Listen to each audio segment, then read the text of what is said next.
HDFC ব্যাংকের central plaza শাখায় চিঠি লিখে সর্বভারতীয় তৃণমূল কংগ্রেসের অ্যাকাউন্ট ফ্রিজ করার জন্য আবেদন জানালেন তৃণমূলের কোষাধ্যক্ষ অরূপ বিশ্বাস।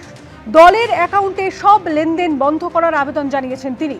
অরূপ বিশ্বাসের চিঠিতে এবার নতুন করে সংকটে পড়ল কালীঘাট তৃণমূল।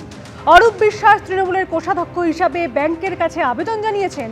দলের মধ্যে ব্যাপক গন্ডগোল চলছে, সাংসদদের অনেকে দল ছেড়ে দিয়েছেন, আবার বিধায়কদের মধ্যে অনেকে বিদ্রোহ ঘোষণা করেছেন।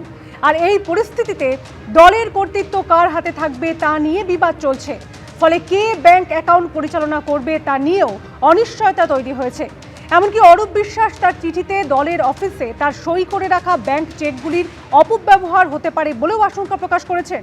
তাই এই অবস্থায় দলের অ্যাকাউন্টকে সুরক্ষিত রাখতে সমস্ত লেনদেন বন্ধ রাখা হোক, না হলে আরও জটিলতা তৈরি হতে পারে। ফলে যতক্ষণ দলের মধ্যেকার সমস্যার সমাধান না হচ্ছে ততক্ষণ পর্যন্ত সব ধরনের লেনদেন বন্ধ রাখার আবেদন তিনি ব্যাংক কর্তৃপক্ষের কাছে জানিয়েছেন। ওয়াকিবহাল মহলের ধারণা, অরূপ বিশ্বাসের এই চিঠিতে নতুন সমস্যায় পড়ল কালীঘাট তৃণমূল। এমনিতে ভোটের পর দল ভেঙে খান খান হয়েছে। মমতা বন্দ্যোপাধ্যায় এবং অভিষেক বন্দ্যোপাধ্যায়ের নেতৃত্ব দলের মধ্যে চ্যালেঞ্জের মুখে। আর তার উপর এবার কয়েকশো কোটি টাকা তহবিল নিয়েও তৈরি হলো নতুন সংকট।